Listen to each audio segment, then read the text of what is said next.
So today we're going to be doing test 4 review, and this is over chapters 9, 10, 12, and 13. And I'm gonna be posting this PowerPoint later today in Blackboard. So if you want immediate access, I'll post that later today. All right, so the very first topic that I want to talk about is Lewis symbols and covalent bonding. And so make sure that you know the how to write Lewis symbols, because this is important when it comes to drawing the chemical structure of a molecule. And remember that molecules use covalent bonding. So what is Lewis symbol? So Lewis symbol is basically the element symbol surrounded by dots, and the dots are represented by the valence electrons. And so make sure that you still remember how to determine the number of valence electrons for a specific element in the periodic table. So for example, if we look at these elements shown here, so you can see that we have several different elements here, a mixture of metals and non-metals.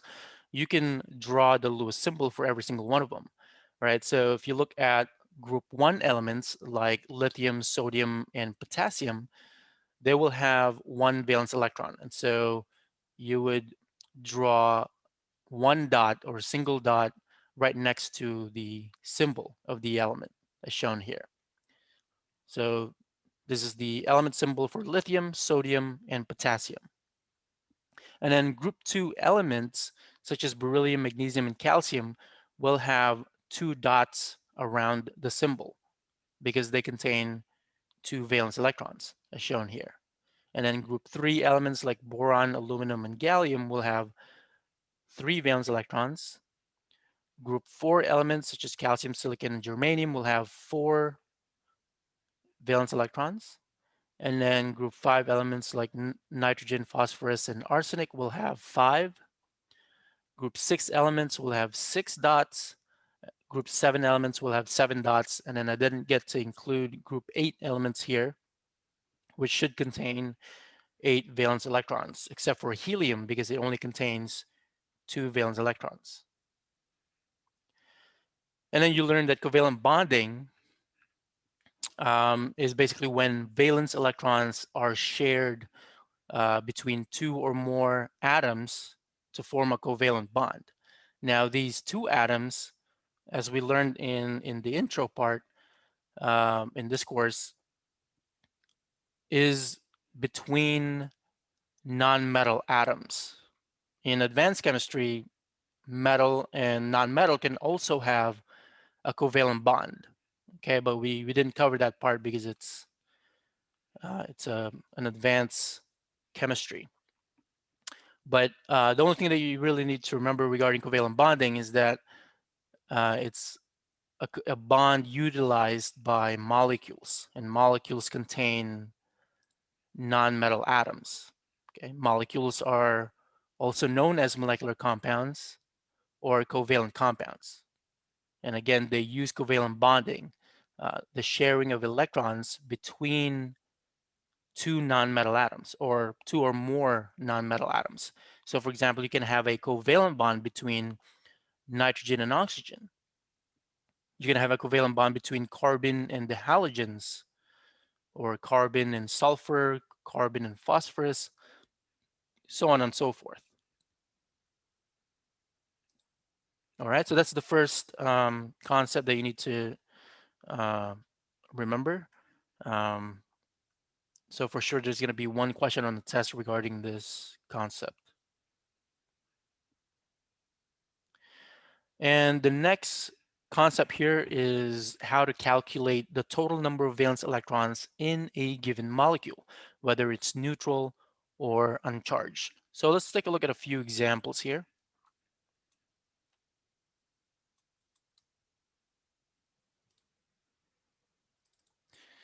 So you should be able to see my red arrow. So I'm just gonna write a random molecule here, let's say as simple as CH4. So this is methane gas.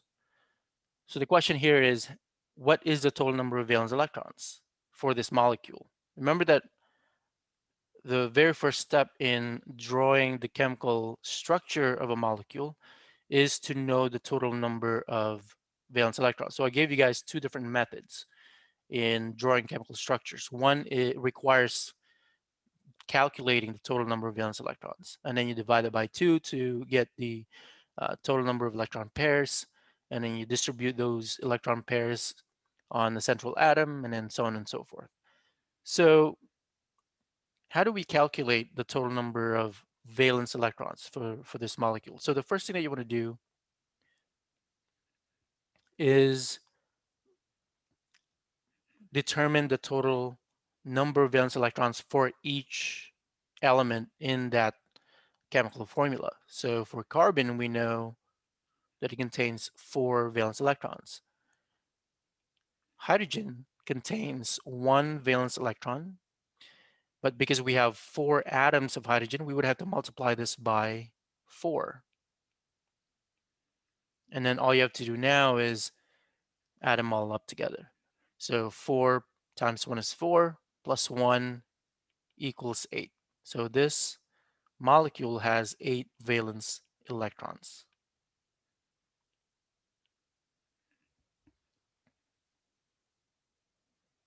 All right, let's take a look at another example here. Let's say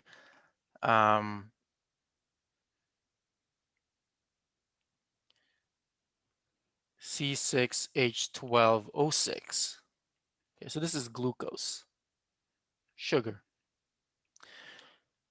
So the first thing you want to do again is determine the total number of valence electrons for each atom in the chemical formula. So here we have 6 carbon atoms, and we know that a carbon atom has 4 valence electrons. And then you would multiply this by the total number of carbon atoms in that given molecule. So we have 6 carbon atoms, so multiply 4 by 6. We have hydrogen, which contains 1 valence electron, multiplied by 12. And here we have 6 oxygen atoms, multiply that by the number of valence electrons for oxygen, which is 6, and then add them all up together. So let me just plug this into my calculator. 4 times 6 is 24, plus 12 plus 36, and we get a total of 72 valence electrons.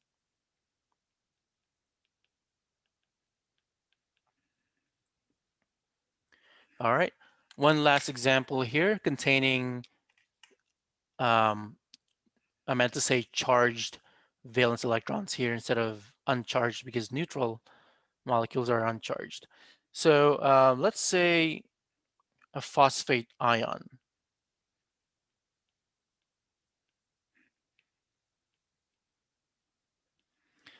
How do we determine the total number of valence electrons for a phosphate? So we'll do the same thing, count the total number of valence electrons for each element, and then we'll deal with this -3 charge at the end. So we have phosphorus, and phosphorus is in group 5, so it has 5 valence electrons. And then we have oxygen. Oxygen has 6 valence electrons. Multiply that by 4 atoms. And then we're going to add the 5. And then here, the -3 charge basically tells you that we have 3 extra electrons. Remember that electrons are negatively charged, and so that -3 comes from 3 electrons. And so you would have to add 3 electrons here. All right, so 6 times 4 is 24, plus 3 is 27, plus 5 is 32. So phosphate ion contains 32 valence electrons.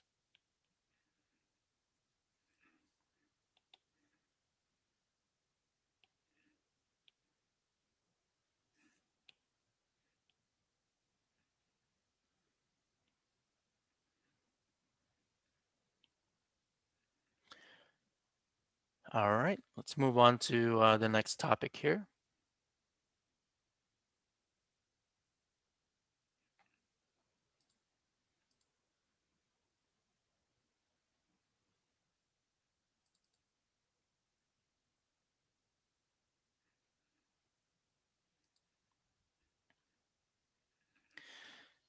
So now this brings us to the second important topic, which is covalent bonding in molecules. So make sure that you know how to draw the chemical structure of simple molecules and also molecules containing multiple atoms. So atoms bond covalently with other atoms in order to become more stable. And this is due to having a complete octet.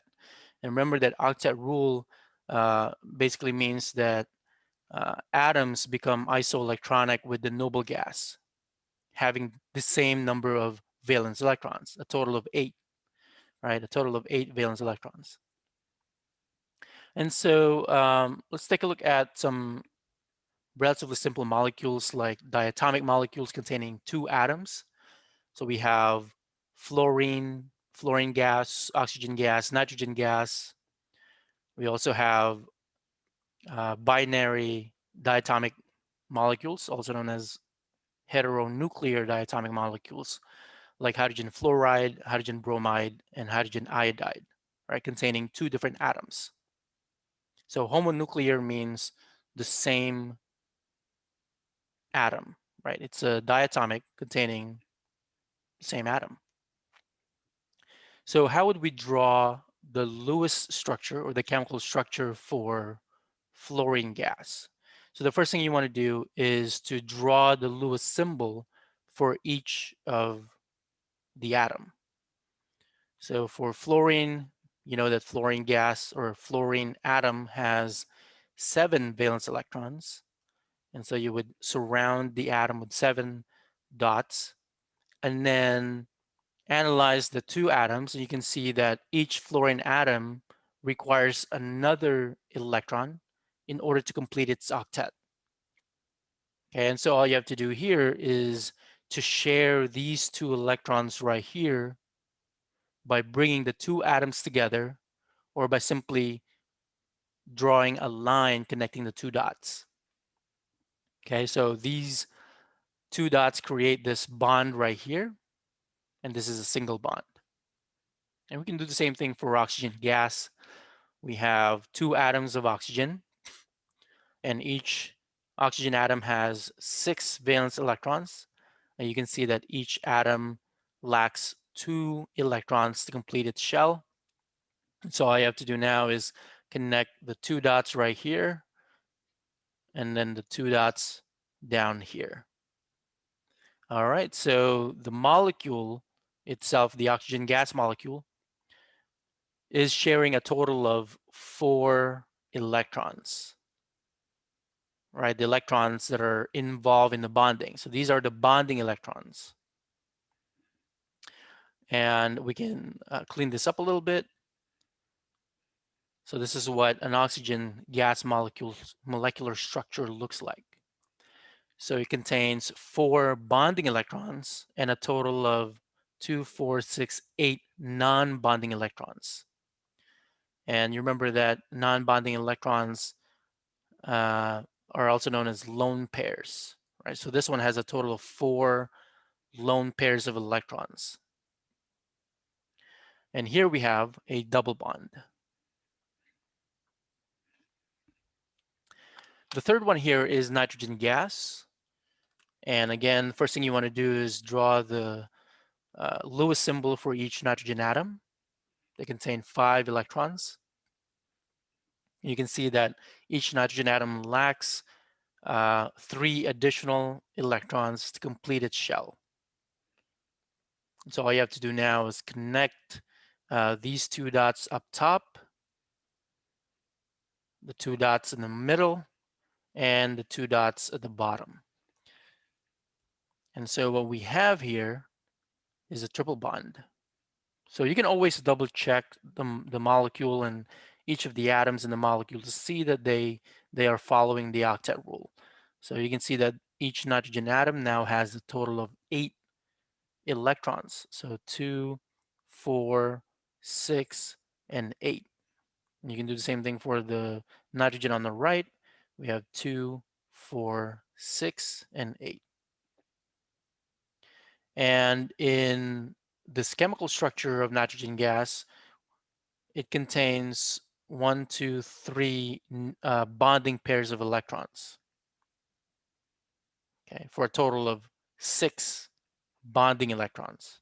And then we have 2 lone pairs here, and that's a total of 4 non-bonding electrons. And we can also look at hydrogen fluoride, hydrogen bromide, and hydrogen iodide. And these are their Lewis structures or chemical structures.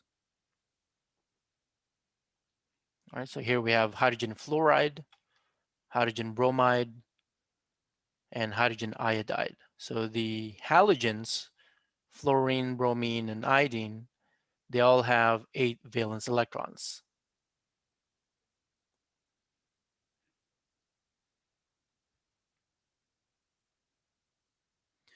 All right, we can also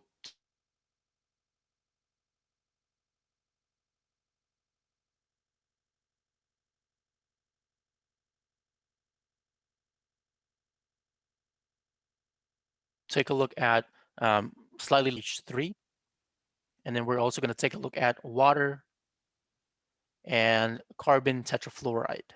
So first, let's take a look at ammonia. So again, the very first thing that you want to do is to decide or determine which one is the central atom. The central atom can be carbon, can be nitrogen, can be oxygen, phosphorus, sulfur, and sometimes the halogens can also be the central atom. Okay, but hydrogens will never be the central atom. So in that case, for ammonia, NH3, nitrogen is our central atom, and the hydrogen atoms are going to be the terminal atoms, the outside atoms.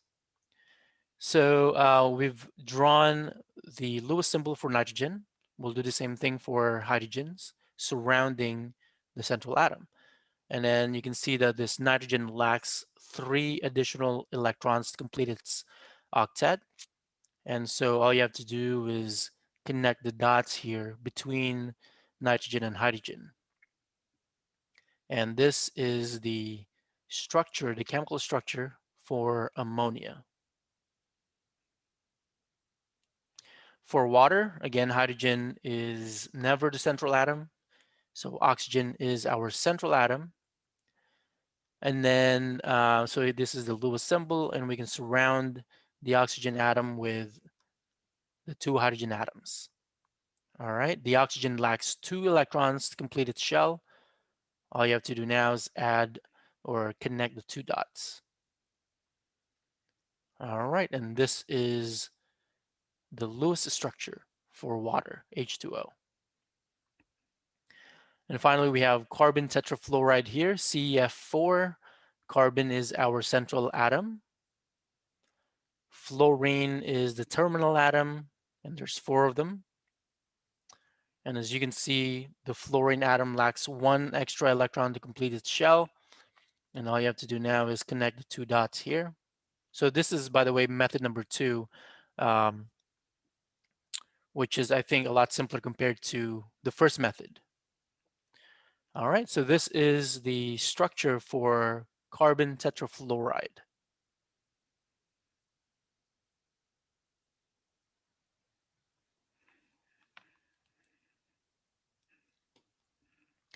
All right, so let's take a look at molecules, polyatomic molecules that are slightly more challenging. Like, for example, CH2O here. Which one is going to be our central atom? Let's take a look.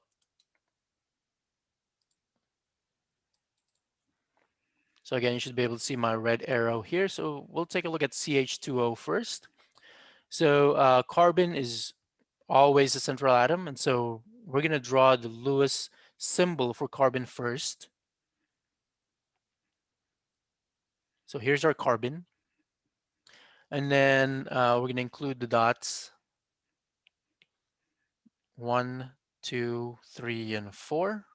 And then we're going to surround carbon with the terminal atoms. And we have 2 hydrogen atoms and an oxygen atom here. So we have hydrogen, hydrogen here, and then oxygen. So I'm going to put oxygen right over here.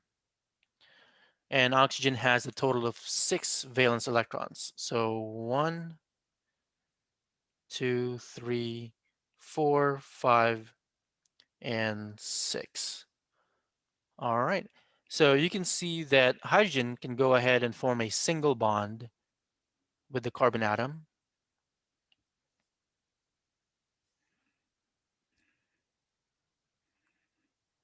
All right. And then you can see that this carbon atom needs 2 more electrons to complete its shell.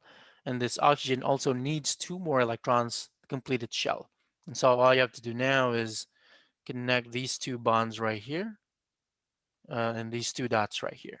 So what you have is a carbon double bonded to an oxygen atom.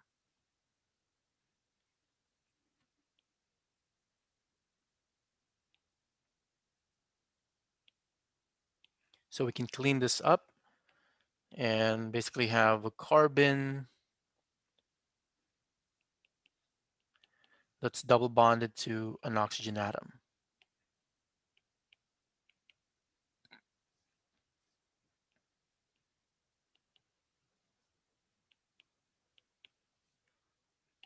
And then connect the dots.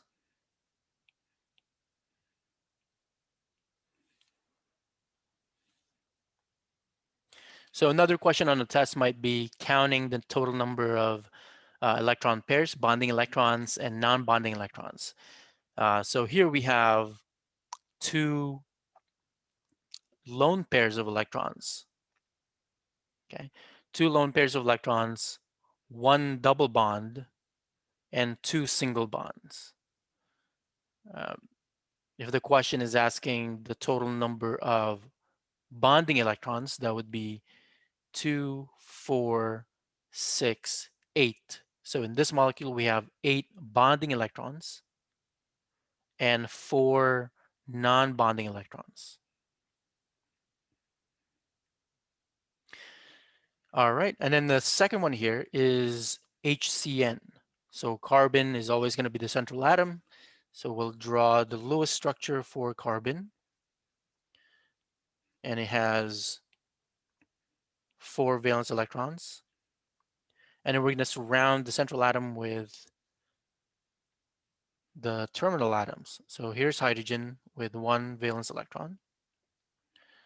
And here's nitrogen with 5 valence electrons. So we got 1, 2, 3, 4, and 5. And so you can see that this nitrogen right here lacks 3 electrons. And so you can go ahead and bond nitrogen with 3 electrons. So here's 3 bonds right here. So that's a triple bond.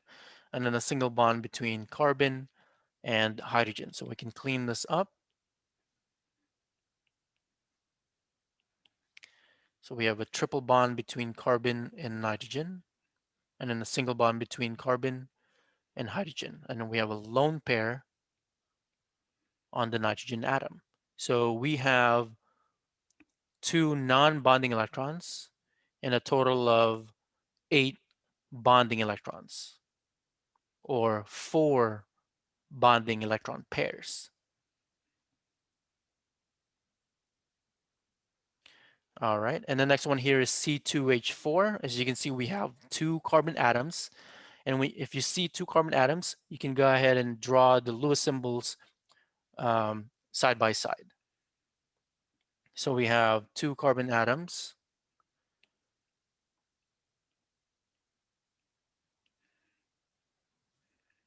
And here's the other carbon.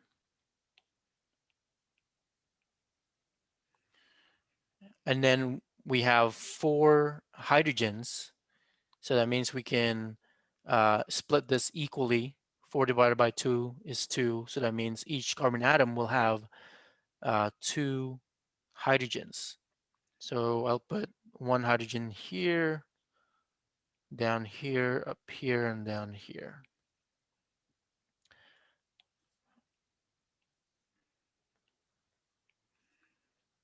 All right. So you can see that we can go ahead and connect the two carbon atoms. We can go ahead and draw a line connecting hydrogen and carbon, so that's only a single bond. Same thing over here, and here. And so you can see that the two carbon atoms will have a double bond as shown here.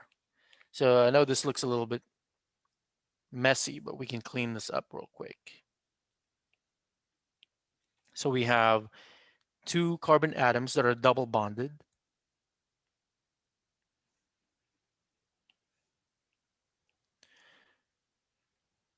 And then single bonded hydrogens to the carbons.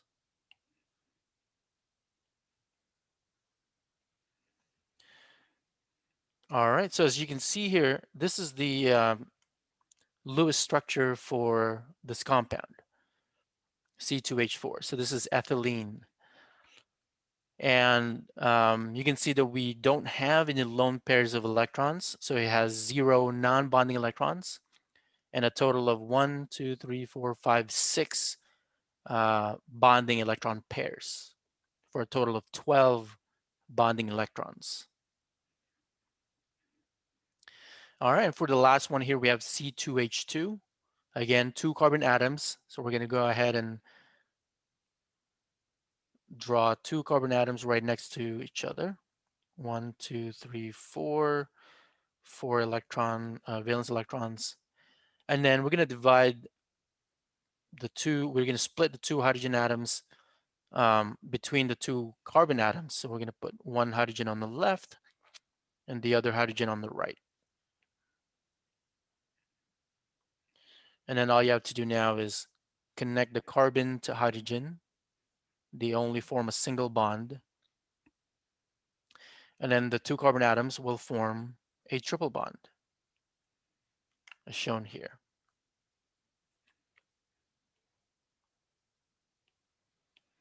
And again, we can go ahead and clean this up a little bit.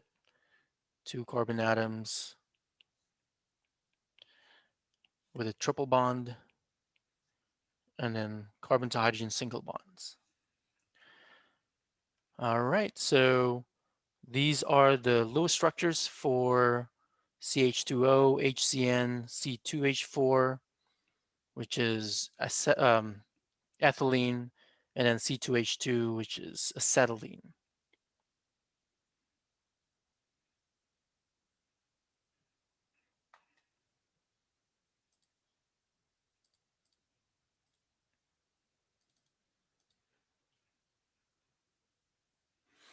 All right, so not all atoms have to follow the octet rule. There are some exceptions. Let me show you which ones. So you can have an incomplete octet, or you can have an expanded octet. So there are atoms that can have less than 8 valence electrons around them and still be considered stable. Hydrogen is a perfect example. Beryllium is another element. Boron is also one of those atoms. And so they don't have to have a complete octet. They don't have to have 8 valence electrons to be considered stable. And so here's a few examples of molecules in which the central atom does not have to have 8 valence electrons. So let's take a look at their chemical structures.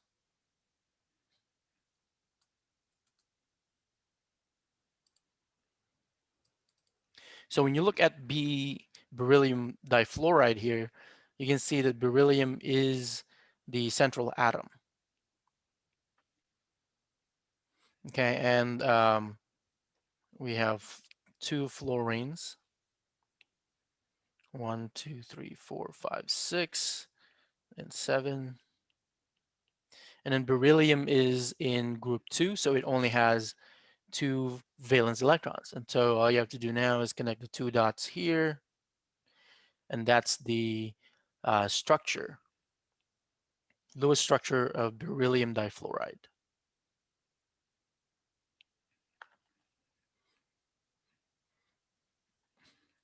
We can do the same thing for BH3.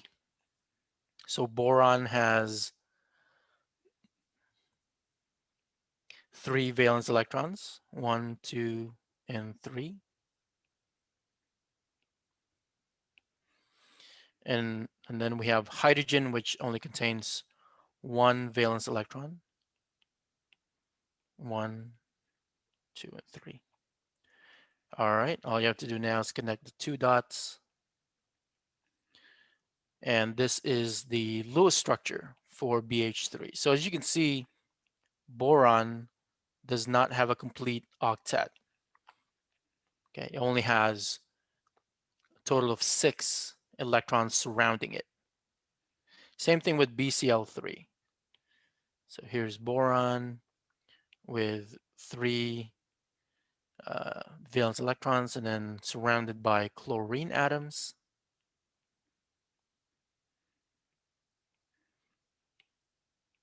And the chlorine atoms have 7 valence electrons.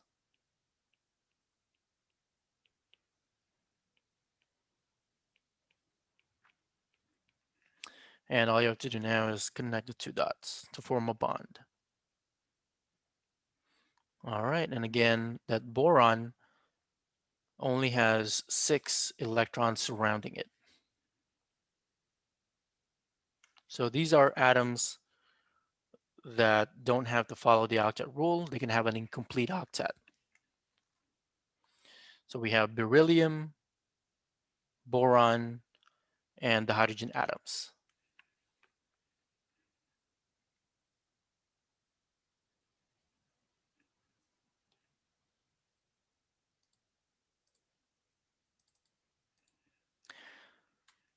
Some atoms can have more than 8 valence electrons around them and still be considered stable.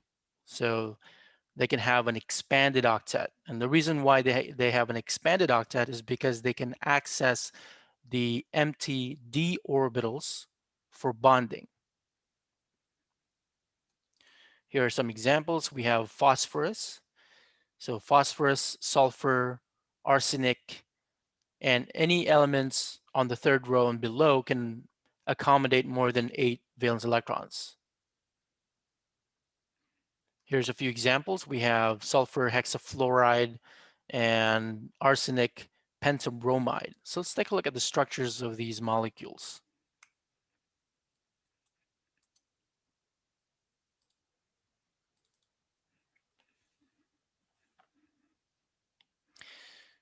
So sulfur, as you can see, is in group 6, and so it can have 6 valence electrons. 1, 2, 3, 4, 5, and 6. And then we're going to surround sulfur with 6 fluorine atoms. 1, 2, 3, 4, 5, and 6. All right, 6 fluorine atoms. And then the fluorine atoms, of course, contain 7 valence electrons.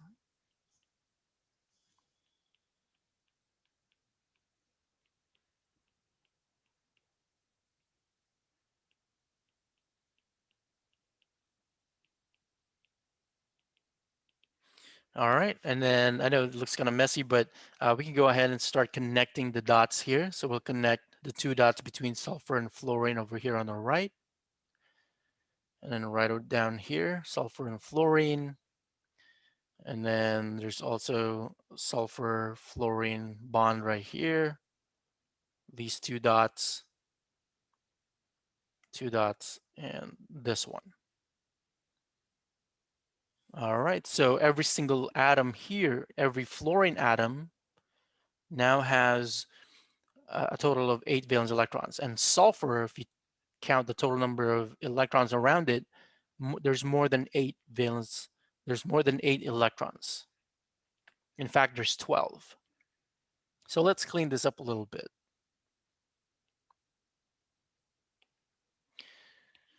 So for sulfur, again, we have sulfur surrounded by 6 fluorine atoms.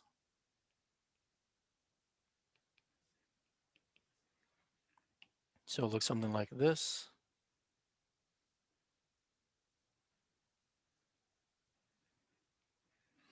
All right, so this is sulfur hexafluoride.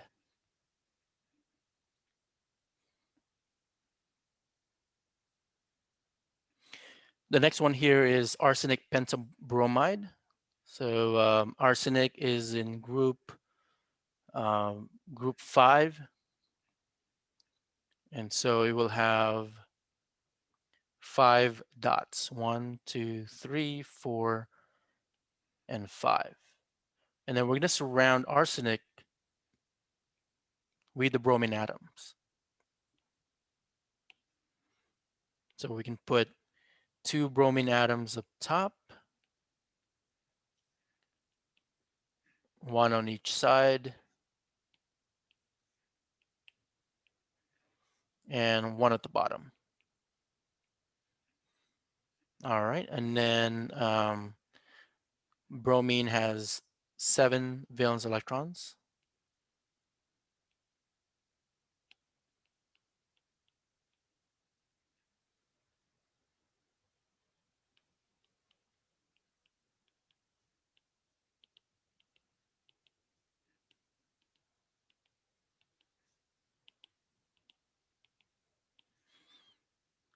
All right, and all you have to do now is connect the dots.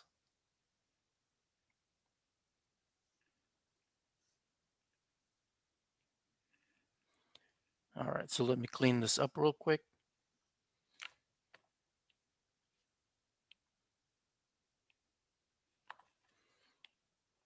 So we have arsenic,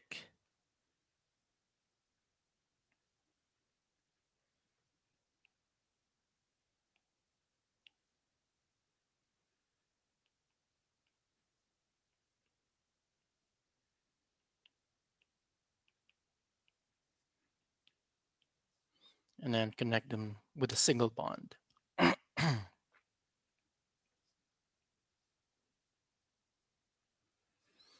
All right, so that's arsenic pentabromide.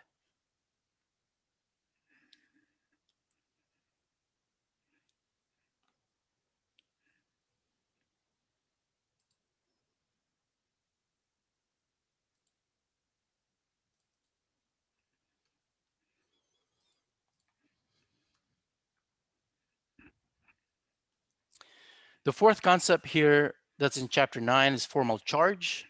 And this is basically the charge of the atom within a given molecule, assuming that the electrons are shared or being shared equally among the atoms. So we can calculate formal charge using this equation right here. So formal charge of a specific atom in a molecule is equal to the number of valence electrons of that atom or element minus the total number of non-bonding electrons of that element minus the number of lines connected to that element. Okay, so if you were given the chemical formula or molecular formula, you would have to draw the Lewis structure first before being able to calculate the formal charge. And if you don't have the right chemical formula, then you won't be able to calculate the correct formal charge. But on the test, you'd be given the structure already, and then you'd be asked to determine the formal charge of a specific atom within that chemical structure. So let's see if we can look at a few examples here. So we have perchlorate ion, carbonate ion, and bromite ion. So first we're gonna have to draw the Lewis structure for these polyatomic ions.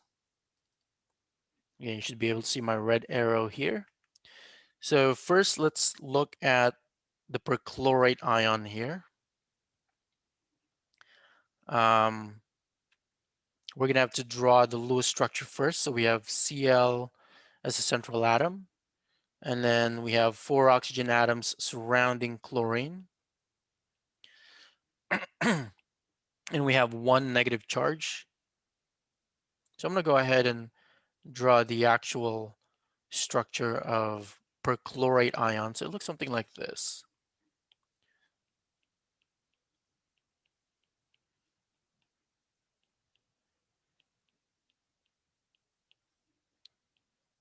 and there's a negative charge on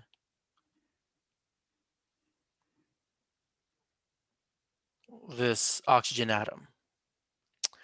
Um, so let's say we didn't know that there was a negative charge on that oxygen, okay? And we have to determine the formal charge on each of these oxygen atoms and maybe even the chlorine atom. Okay, so let's find out the chlorine atom first. So for the chlorine atom, we can calculate the formal charge using this equation here. So chlorine has a total of 7 valence electrons. And then we're going to subtract the total number of non-bonding electrons on that atom. There's 0, minus the total number of lines bonded to it or connected to it. And so we have 1, 2, 3, 4, 5, 6, 7. Okay, hold on one second. I believe someone has a comment here. Okay. All right, so there's a total of 7 lines bonded to this chlorine atom. So we're going to subtract 7. So as you can see, 7 minus 0 minus 7 is 0. And so that chlorine atom has a 0 formal charge.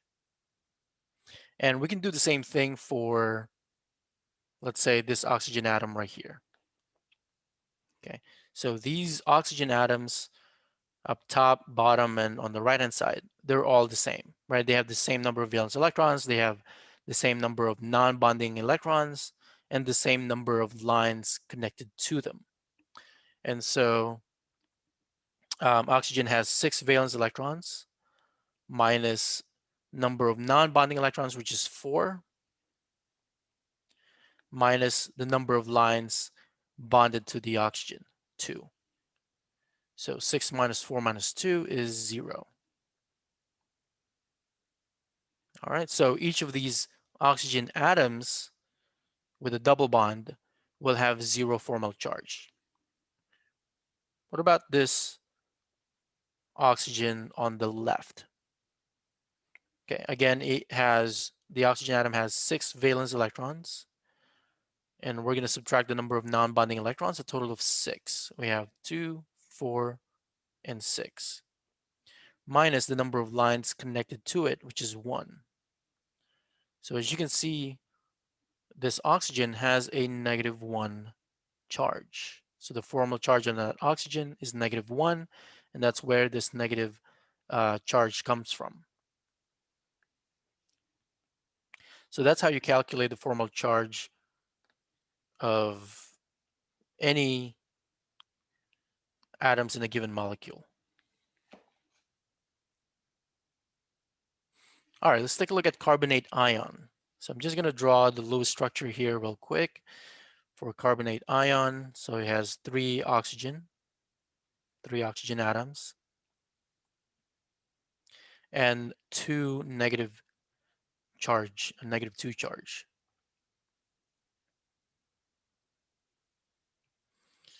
And then we have lone pairs of electrons here.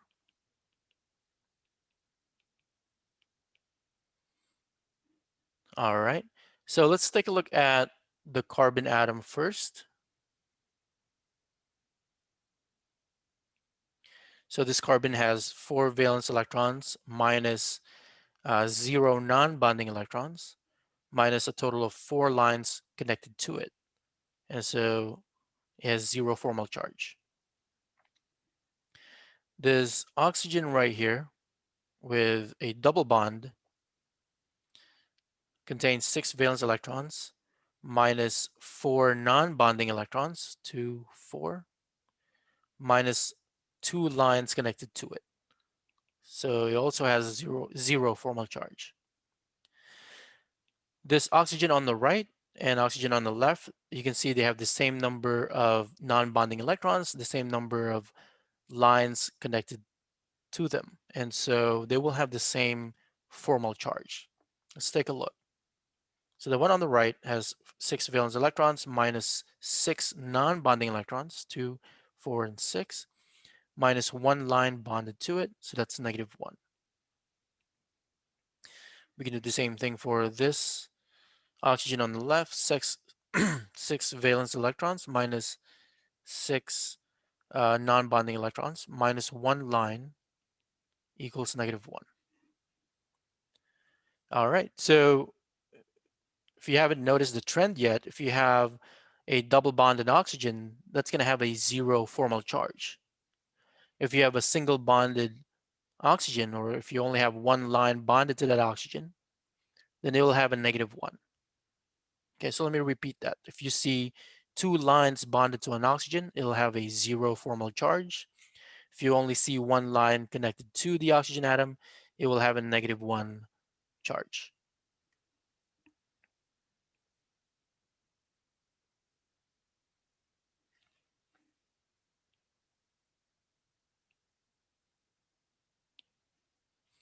And the last one here is a bromite ion. So here's bromine, and it contains two oxygen atoms. And we know that bromine has a total of 7 valence electrons. 1, 2, 3, 4, 5, 6, and 7.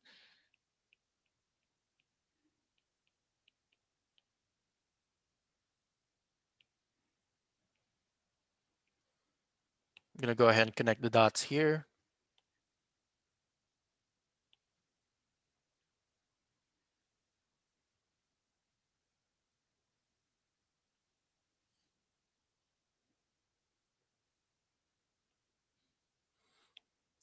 And then because of that negative charge, I'm going to try to put that negative charge on this oxygen atom here at the bottom. All right, and then let's clean this up a little bit. So this is the structure for the bromide ion.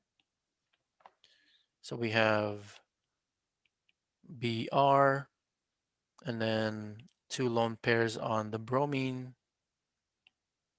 a double bonded oxygen, and a single bonded oxygen. And then that oxygen has 3 lone pairs on the right, and then 2 lone pairs on the left. So again, for oxygen, if you have 2 lines bonded to it, it's going to have a 0 formal charge. For this oxygen atom, if it has 1 line bonded to it, it's going to have a negative formal charge. So that's -1.